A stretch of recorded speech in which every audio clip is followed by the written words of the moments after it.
For the safety of your smile, use Pepsodent twice a day. See your dentist twice a year.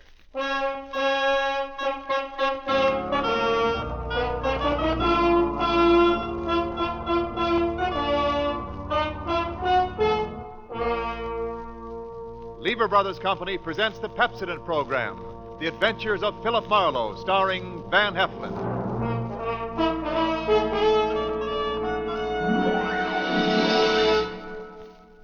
Philip Marlowe, the screen's most famous private detective, created by Raymond Chandler and brought to you on the air by Pepsodent, and starring MGM's brilliant and dynamic young actor, Van Heflin.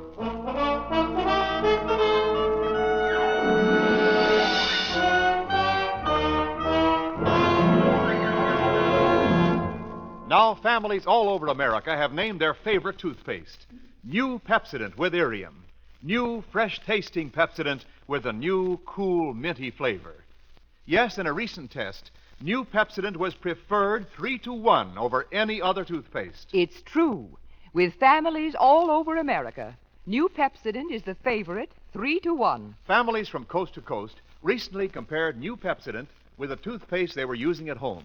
They preferred new Pepsodent by an overwhelming average of 3-1 over any other brand they tried. These families, 3-1, said new Pepsodent tastes better, makes breath cleaner, makes teeth brighter. Yes, in a recent survey, families 3-1 said new Pepsodent tastes better, makes breath cleaner, makes teeth brighter. Get new Pepsodent toothpaste for your family right away. Now we invite you to hear Van Heflin as the Hollywood private eye, Philip Marlowe. Quiet. Quiet. You there, Marlowe. Quiet. Oh, quiet, you're on a bell.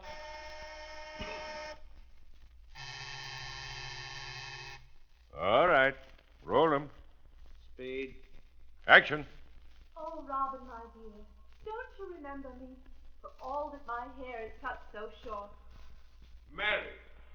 Maid Mary. Your very own Maid Marian, Robin, dearest. Fry of talk, Little John. Free Englishmen, archers all. It's Maid Marian. Cut. That's it. Print it. All right, that's a wrap up here. Move over to stage 3.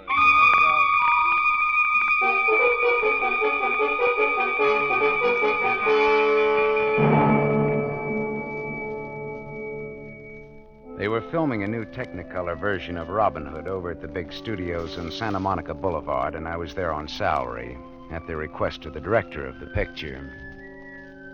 Robin Hood and Maid Marian came off the set. Robin Hood was a magnificent sight in his Lincoln green and carrying that big English long bow and quiver of arrows. Maid Marian in her slinkily cut medieval white gown was something to make more than an arrow whistle. They spied me and walked over to me quickly. Mr. Philip Marlowe? Yeah, that's right. My name is Seward Spencer. Yeah, I know. This is my leading lady, Ginny Kane. Yeah, I know. How do you do, Mr. Marlowe? Yeah, how do you do, Miss Kane? Let's go over to stage 9 and talk, shall we, Marlowe? Talk. Every time I open my mouth on one of these sets, somebody hollers, quiet. Quiet! You see? Whatever happened to free speech in America? In Hollywood, anyway. Stage 9 isn't a set. It's a little cafe across the street on Santa Monica. Oh. We've a lot to talk about, Marlowe. Yeah, I know. Let's go.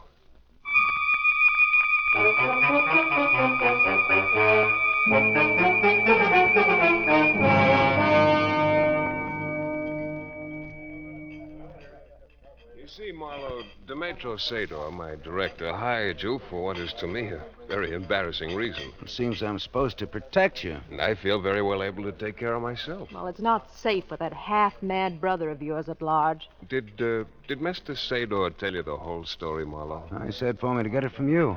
Well, it was my fault that we ever sent for Caxton.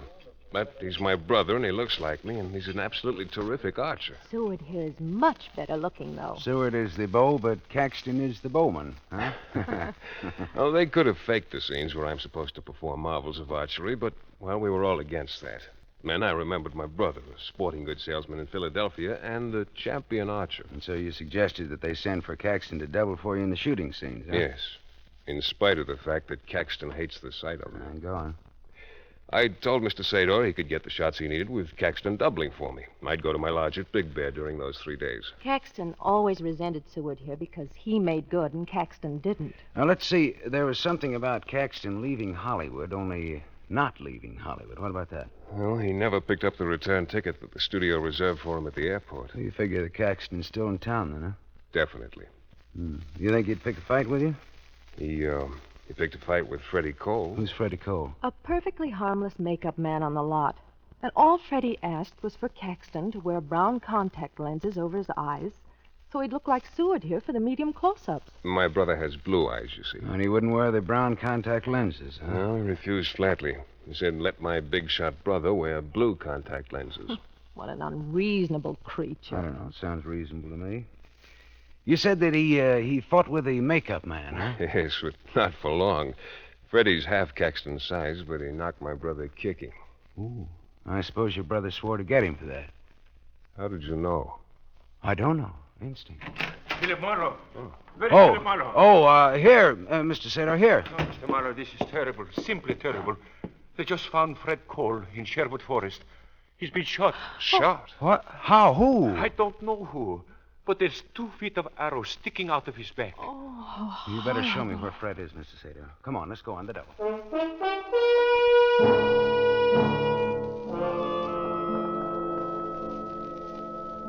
Sherwood Forest is a wood where Doug Fairbanks Sr. made the silent version of Robin Hood, and they've called it that ever since. Freddie Cole was lying across the steps of the trailer that served as a field makeup room in Sherwood Forest. Mr. Sador's information was not correct. There were not 2 feet of arrows sticking out of Freddie's back. It was less than 18 inches. A bow of terrific power had done that job. Another trailer stood across the clearing from Freddie's body about 100 yards away. I walked through the clearing and knocked on the door.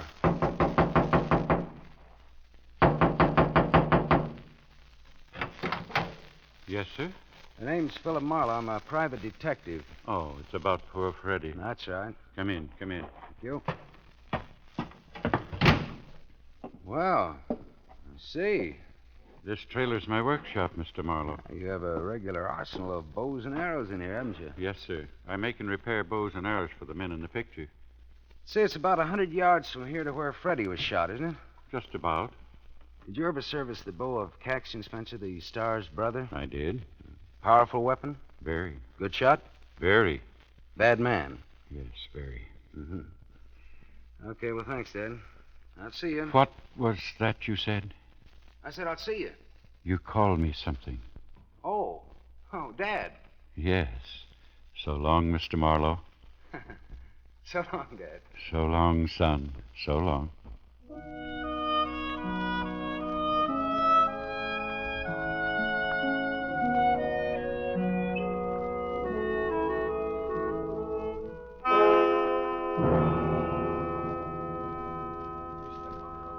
A murder on this lot is bad enough, but an unsolved murder is worse.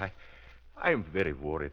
About your star, Seward Spencer, Among other things, Mr. Marlowe. Well, why doesn't he leave town while this homicidal brother of his is still around? Oh, he wouldn't go even if I asked him. Besides, every day lost now means money. And the bank wouldn't tolerate any more delays making this picture. Any more delays? Have there been delays? I started making Robin Hood 4 years ago. I got the sets built and then had to stop because I couldn't find the ideal man to play Robin Hood. What was the ideal type of the promised save? Well, he had to be romantic, good-looking, powerful. And it would have been helpful if he could shoot a longbow, huh? Yes. Well, Seward Spencer couldn't shoot a longbow 4 years ago any better than he can today. Now, why didn't you hire him 4 years ago? He wasn't a big enough star then. Oh, he's big enough now, though. Tremendous. He's another Gable. So he doesn't have to know how to shoot a longbow now. No, especially since his brother, who resembles him closely, could shoot a longbow. Tell me, where did Spencer stay while his brother was whooping it up here at the studio? Spencer had a lodge up at the Big Bear. Why? Any ideas? Maybe. Look, Spencer is known all over the world, right? That is correct. Now, his double would have a hard time hiding out unless he hid in places where people expected Seward to be, right? I hadn't thought about it. Where exactly is Spencer's lodge at Big Bear? You You think his brother may be up there posing as Spencer? I don't know. It's an idea. What did you say that lodge was now?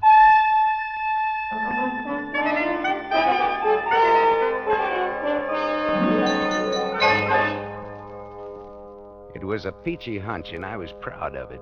Proud. Only no one answered my knock when I got up to Spencer's lodge at Big Bear. Getting in without a key was relatively small punkins, but it didn't pay off until I opened a closet door under a staircase. A body didn't fall out, but something else fell out, and I grabbed it before it hit the floor. It was a beautiful example of the bowmaker's art, curved and recurved and polished like glass under the thin layer of dust. I looked closely at the maker's name because I was beginning to get an idea. And then the grandfather of all hornets zinged past my ear. A fraction of an inch from my cheek quivered the shaft of a wicked-looking arrow, its steel head almost buried in the solid oak paneling behind me. A man was standing in the open doorway. Now then, Mr. Marlowe. Hey, what's the idea? Make a move towards your gun, Marlowe, and I'll pin your hand to the wall. Caxton. Yes. Caxton Spencer, right? Yeah. He was a little taller than his celebrated brother. His cheeks were a little more sunken, and his eyes, unlike his brother's, were an icy, glassy, deadly blue. He shot that second arrow as fast as I could think. Believe it or not, that second arrow split the first one right down to the head. There was another thing about this lad that was different from Seward Spencer. He could shoot a longbow. Brother, could he shoot a longbow. Well, aren't you going to reach for your gun? Well, Robin Hoodlum of Sherwood Forest, huh? You know what might be fun? A contest. The old versus the new. Medieval archer versus 20th century gunman. You know, you're just as crazy as your brother thinks you are. I see Seward's been talking too much again. Look, Caxton, tell me just one thing. You've got your archers mixed up. I'm Robin Hood, remember? Not William Tell. What was this dusty bow doing in the closet? That's mine. Well, how did it get in this closet? I was out here 4 years ago. Oh, you and your brother were a little friendlier then, huh? My brother wasn't such a big shot then. Beginning to get it. Your brother sent for you 4 years ago to teach him how to shoot. You were looking for someone to play Robin Hood. Your brother wasn't a big enough name then, but he figured if he learned to shoot a longbow well enough, it might make up for other shortcomings. Not bad, genius. The Robin Hood picture was shelved before Seward could learn to shoot, so now he had to send for you again. But you had to quarrel with Freddie Cole and plant an arrow between his shoulder blades. Maybe somebody was celebrating Arbor Day and planting things. It's very amusing, Caxton. But let me say this. Don't say anything. Just get off this case, understand? Else what? Else this. Only next time, 4 inches more to the left. Catch? I catch. All right, don't forget it. Just don't you forget it. So long. So long. Keep your bows clean. Hello, operator. Operator. This is a police call. Connect me with the Santa Monica Boulevard studios of Rheingold Pictures. I want to talk to a Mr. Seward Spencer. It's a matter of life and death. And that's no mere figure of speech.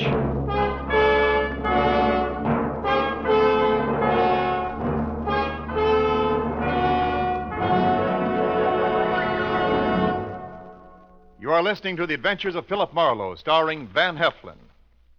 Yes, families all over America have named their favorite toothpaste.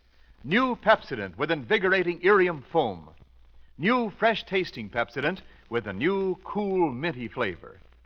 In a recent test, New Pepsodent was preferred 3-to-1 over any other toothpaste. It's true. Families all over America say New Pepsodent is their favorite. It's a fact. Families 3-to-1 say New Pepsodent tastes better, makes breath cleaner, and makes teeth brighter. Remember, this is not just our opinion. It's the honest conviction of the Paynes and other families who are asked to compare New Pepsodent with the toothpaste they were using at home. Get New Pepsodent, the only toothpaste containing Irium. Get it for your family without delay.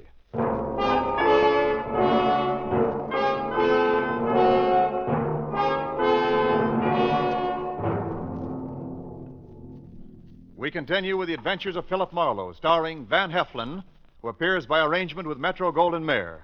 producers of The Romance of Rosie Ridge, starring Van Johnson.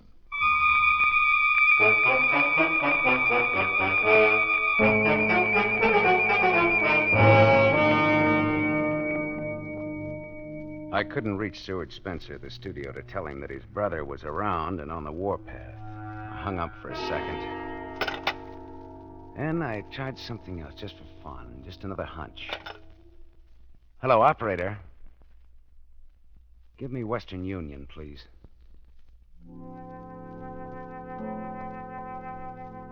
It was late afternoon, and therefore too late to telephone Philadelphia on account of the time difference.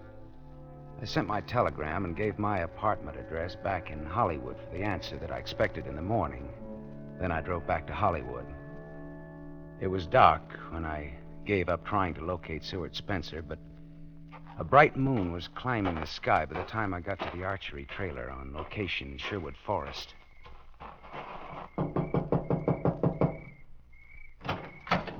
Yeah? Hello, Dad. Oh, Mr. Marlowe. Come in, Philip. Come in. Thanks. Leave the door open for a breath of air. If you don't mind a late visitor. Mind? I'm crazy about it. It's mighty lonely, Philip. Yeah, it would out here in this wilderness. Yeah, it does any place for old people. Oh, can I offer you some hot coffee, son? Well, thanks, Dad. I'd appreciate it, but I'd rather have some information out of you. What is it, my boy? Tell me, is it possible for an expert archer to conceal the fact that he's deaf with a longbow? I think so. Well, can he conceal the fact that he can handle a bow at all? Oh, no. No matter how clumsy he was, he'd be too clumsy. Oh, I get it. Like a guilty man trying to look innocent. He overdoes it. Huh? Exactly. Yeah. Look, Dad, I'm going to pick up a bow, and I'm going to string it, put an arrow in it, and draw it. Now, I want you to stop me at any point where you can tell that I can't shoot a bow. All right. All right, I pick up this bow here. Well, you can stop now. Well, I didn't do anything You yet. picked up the bow and you're holding it upside down. You mean there's an upside and a downside to these things? Does it matter? It matters very much.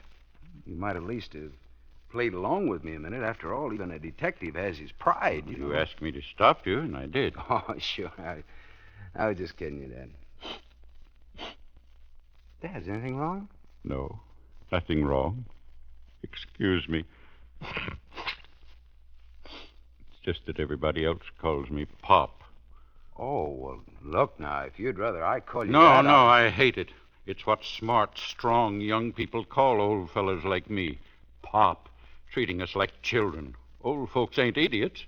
Who says they are, Dad? No, Dad, that's different. It's got respect and love in it. Well, that's what we keep on calling you. You see, I haven't any children. Not anymore. Oh? I had a daughter, but not anymore. I'm sorry. Oh, no, it's not what you think. She's alive. She just didn't want anybody to know she had me for a father. What? Just like she didn't want anybody to know she was married to a plain makeup man at the studio. It might hurt her career, her doggone old career. Dad, is your daughter in pictures? She's in this picture. She's playing Maid Marian. Jenny Kane is your daughter? Yes, and I'm telling you because you treat an old man respectful. Well, how could Jenny be your daughter and be so different? Well, people are like bows, son. The same flesh and bone and blood, but entirely different. Now, look at this graceful little bow here. English yew wood. Pulls only 40 measly pounds, but it'll shoot as straight and as far as that 85-pound bow made out of the same material. Why? Workmanship and design. In people, it's called character. And your girl Jenny got too big for Freddie, your makeup man husband, huh? Too big for him and too good for me. Dad, is Jenny in love with Seward Spencer? Son, the girl's vain and proud and foolish, but she didn't kill Freddie. She couldn't pull that size bow. But you just said that a 40-pound bow of good design will do the work of much heavier bows. She didn't do it, boy. All right. Look, you've seen Seward shoot after a fashion. Does he handle a bow like a man who could do better but is concealing his real skill? Dad? Yeah, I know what you're thinking. You're thinking if Seward Spencer loved my girl, but she already had a husband that had to be got rid of. I'm asking you if Seward is faking his clumsiness with a longbow. No, son. The lad just can't handle a bow. He's the world's greenest archer. Well, then that puts the rap right back on his brother Caxton, I guess. He had a motive. He threatened Fred Cole. Marlowe! I thought I told you something a few hours ago. I spun around. Caxton Spencer stood outside of the trailer in the yellow light flowing out of the doorway. He stood there casually, and casually balancing that powerful longbow in his left hand. I wondered how he'd found me here, of all places, hours after he'd left me at his brother's mountain lodge. He took a step near the trailer door. I told you to get off the case, didn't I? Why, it just slipped my mind. Now, what do you want? I went back to the lodge after you left. Yeah? You sent a telegram to Philadelphia. Maybe. Not maybe, you did. I got the reply. That reply wasn't going to come in until morning into my apartment. Slight error, genius. You wired the public directory of Philadelphia asking about Caxton Spencer. It so happens they have a department that's open all night, and they wired back to the lodge. Funny thing, Marlowe. They say that no one named Caxton Spencer lives in Philadelphia. How did you find me here? I called the big director, Mr. Sador. He said you might be out here. That's funny. I knew that Sador never would have told that voice my whereabouts. He'd have called the police. I looked with new interest at Caxton standing just outside of the trailer doorway. My examination got down to his shoes. The shoes were almost new, and his ankles were a full inch and a half above the tops of his Oxfords. Caxton Spencer was wearing elevator shoes to make him look taller. Well, figured me out yet, Marlowe? I put it all together. I put it together fast. Caxton moved. He whipped an arrow into his bow, and my left leg shot out and kicked the door of the trailer shut. I jumped to the window and opened fire. Did you get him, son? No, I missed him. Missed him a mile. He's beat it now. Can't you see him anywhere? No. Yeah. I don't know. The moonlight out there in those bushes. Turn out the lights. Got us on the hook, ain't he? Turn out the lights and get down on the floor. Got him. Got him. Get down. Get down. All right. All right. We're safe in here. He can't shoot through these walls. He's good, but he's not that good. Don't know, son. What do you mean you don't know? Might. He could get to us even in here. With a bow and arrow? He's smart and he's mean and he knows his way around this here forest. Can't shoot through this trailer. He can shoot through the windows. Well, we don't have to stand at the windows. He don't have to hit us. I don't get it. We got some scenes a while back while Caxton was with us. Robin Hood's men shooting flaming arrows into some old castle. Flaming arrows? Arrows soaked in pitch and set on fire. Old medieval custom. Oh, fine. And there's plenty of that pitch still around here. Where? Out yonder, barrels of it. What did I tell you? There it is. There's the first of your flaming arrows. Come on, let's put it out. He'll pick us off if we try that. Well, then let's get out of here. Yeah, let's just do that. Look, I'll go out first. You follow me and lose yourself someplace. You understand? Old folks ain't idiots. All right, follow me. Now keep low. Right after you, son. Keep low now. Yeah. All right, run for it.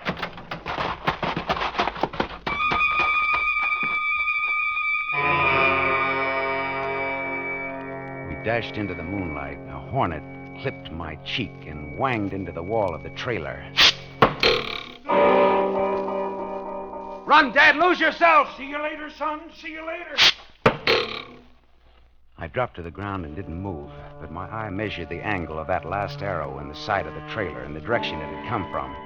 I raised myself on my elbow and fired back. Wise guy, huh? Oh, that dirty... Reload, Marlowe. Come on, reload. Just furnishing you an extra thrill, Marlowe. You...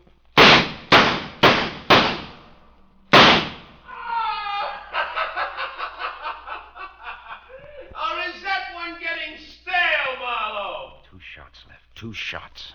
I've got 2 more arrows, Marlowe. That means 1 more is for fun, and the last one's for real, huh? 1 shot left. 1 shot. 1. Now, Marlowe, any last words? Any brave quotable quotes? Any remarks for posterity? You cheap 10, 20, 30 ham!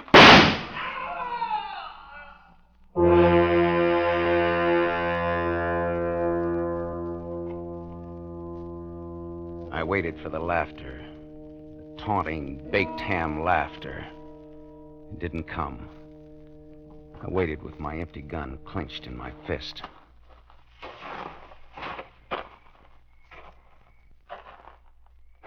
He was coming toward me.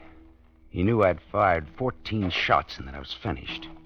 He could hit me from any distance. Why was he moving in on me? What was new? What was dirty with Caxton now? I jumped to my feet and drew back my arm to throw my gun at the first thing that walked out of those bushes ahead of me. Don't throw it, son. What? Hold it. Oh, Dad. You all right, son? Where's Caxton? Dead. I got him, then. With my last shot, I got him. Hate to disappoint a smart young lad like you, son. Oh, no, you said he's dead? I didn't say you killed him. What? He's got a 28-inch arrow in his chest. Looks good, too. How did you... When I followed you out of the trailer, I grabbed some arrows from that 40-pound bow. I've been hunting, son. And let me tell you, for what?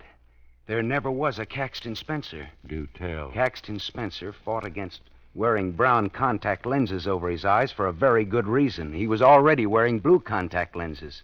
Seward Spencer never had a brother. He'd learned to shoot a longbow 4 years ago, but he kept it a secret when they finally decided to film Robin Hood. He had a better use for his skill with a bow. He was already planning Fred Cole's murder and invented a non-existent brother to pin the murder on. Clever, very clever. I knew it all the time. What? That's what. Well, then why did you tell me that Seward Spencer couldn't shoot? Seward Spencer corrupted my girl and turned her against her rightful husband and her daddy. I wanted to get him myself. And you did. Fair and square and in defense of an officer of law. That's right. Well, I see that flaming arrow trick fizzled. It went out. Oh, yeah, so it did. Like to step inside and have that coffee now, son? I sure would. Then come on. You know, like you said, Dad. Watch your step. Just like you told me. Old folks aren't fools. Not by a long shot, Dad.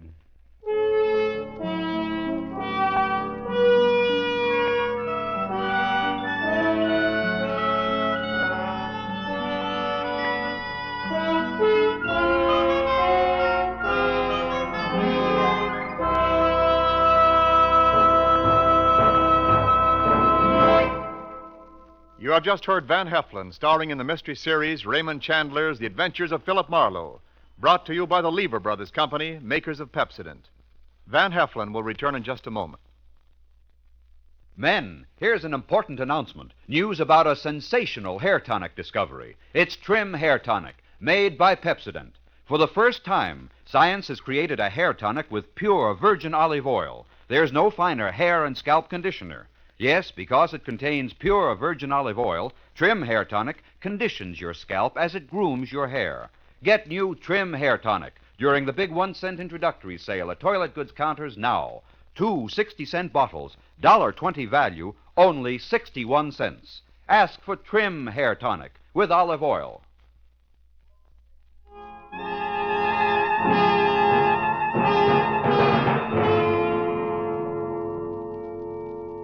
Now, concerning next week, here again is Van Heflin. Philip Marlowe paused in the stealthy darkness of the deserted brewery. There was invisible death lying in wait for him down in the bottom of the unused fermentation vat. But a very visible, dancing death was approaching behind him, dancing and weaving. And at the 2 risks, Philip Marlowe, unarmed and stunned, preferred the invisible one at the bottom of the great wooden vat.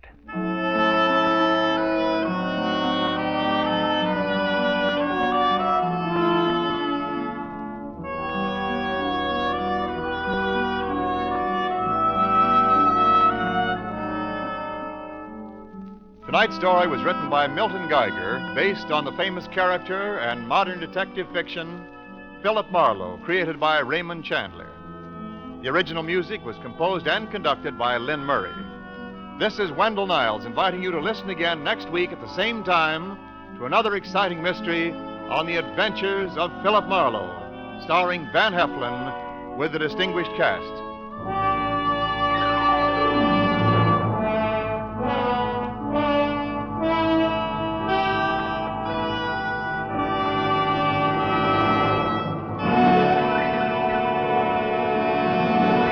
This is NBC, the national broadcasting company.